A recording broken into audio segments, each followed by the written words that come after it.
Coba deh pikirin sebentar soal keajaiban yang ada di kantong kalian. Benda yang kita sebut ponsel ini sebenarnya adalah superkomputer yang kalau dilihat sama para perintis komputasi zaman dulu, mereka pasti bakal bengong. Yuk kita telusuri gimana ceritanya kita bisa sampai di titik ini.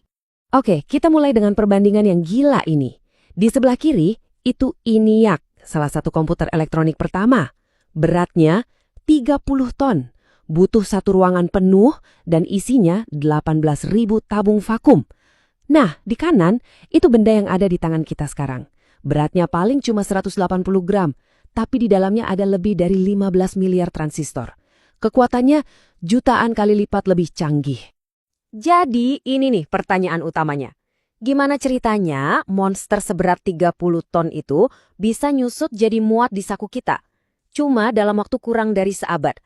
Perjalanan ini tuh salah satu kisah inovasi manusia yang paling luar biasa. Yuk kita mundur dulu ke awal mula semuanya, ke eranya mesin-mesin raksasa.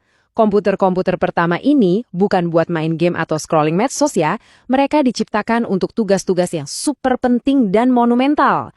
Lihat deh seberapa cepat inovasinya. Cuma dalam satu dekade yang dipicu sama kebutuhan perang, kita lompat dari kalkulator mekanis ke mesin elektronik. Colossus itu bantu banget buat menangin perang dengan mecahin kode rahasia. Dan ENIAC bisa menyelesaikan perhitungan dalam hitungan detik. Pekerjaan yang tadinya butuh waktu berjam-jam buat manusia. Gini, mesin-mesin awal ini emang kuat banget. Tapi ada tapinya. Mereka terbatas banget. Programnya susah, sering rusak karena tabung vakumnya gampang banget kebakar dan cuma bisa ngerjain satu hal pada satu waktu. Jelas harus ada sesuatu yang diubah secara fundamental. Dan perubahan itu pun akhirnya datang. Babak selanjutnya dalam cerita ini adalah soal gimana caranya mengatasi masalah ukuran dan keandalan.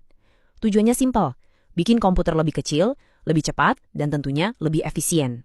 Nah, ini dia pahlawan sejati di cerita kita, transistor. Ditemukan tahun 1947, transistor ini fungsinya sama persis kayak tabung vakum, tapi ukurannya jauh lebih kecil, lebih bisa diandalkan dan gak sepanas tabung vakum.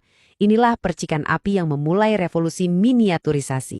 Berkat transistor, muncullah dua jenis komputer baru. Di satu sisi, ada yang namanya mainframe, kayak IBM System/360 yang jadi tulang punggung perusahaan-perusahaan besar. Di sisi lain, yang nggak kalah keren, ada mini komputer kayak PDP-8 yang bikin kekuatan komputasi jadi bisa diakses sama lab dan universitas dengan biaya yang jauh lebih murah. Dan puncaknya, ya ini, mikroprosesor. Di tahun 1971, Intel berhasil menjejalkan semua komponen utama komputer ke dalam satu kepingan silikon kecil yang dinamai Intel 4004. Inilah momen di mana ide soal komputer pribadi akhirnya jadi mungkin secara teknis. Oke, sekarang kita masuk ke babak selanjutnya, di mana komputer mulai pindah dari kantor-kantor besar ke rumah kita masing-masing. Ini adalah kisah tentang para penghobi dan visioner yang melihat masa depan yang beda banget untuk dunia komputasi. Percikan apinya datang dari sebuah kota kecil yang jadi sampul majalah Popular Electronics, Altair 8800. Ini masih dalam bentuk kit, jadi harus dirakit sendiri. Tapi harganya itu loh, di bawah $400. Dan itu langsung menyalakan imajinasi ribuan penghobi, termasuk dua anak muda bernama Bill Gates dan Paul Allen. Tahun 1977 itu jadi momen penting banget. 3 komputer yang udah jadi siap pakai diluncurkan ke publik. Ada Apple I yang udah bawa grafis warna, Commodore PET yang jadi jagoan di sekolah-sekolah, dan TRS A90 yang laris manis terjual 10.000 unit di bulan pertamanya.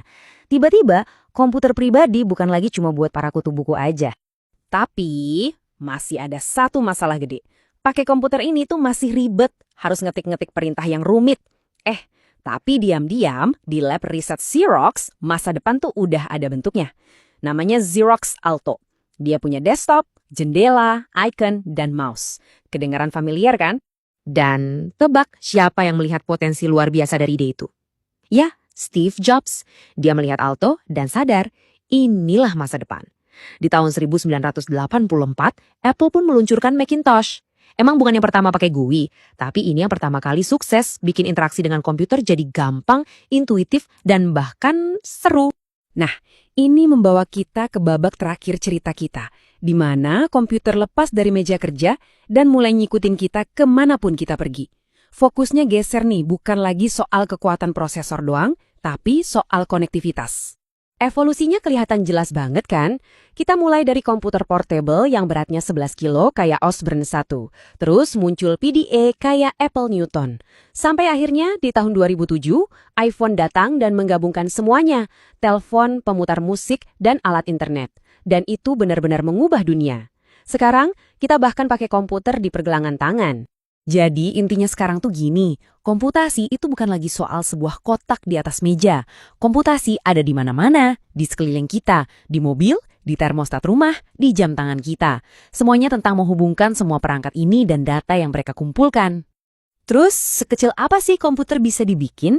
Jawabannya mungkin bakal bikin kalian kaget. Coba lihat ini. Namanya Micromode, dikembangkan tahun 2014, dan ini adalah sistem komputer yang berfungsi penuh.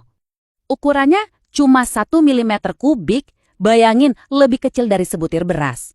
Ini yang disebut debu cerdas atau smart dust. Sensor-sensor super kecil yang bisa disebar di lingkungan buat mengukur suhu, tekanan, atau bahkan ngambil gambar, dan semuanya ditenagai oleh cahaya.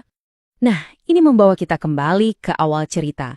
Kita udah berhasil menyusutkan mesin seukuran ruangan jadi sesuatu yang saking kecilnya sampai bisa melayang di udara. Perjalanan komputasi ini masih jauh dari kata selesai.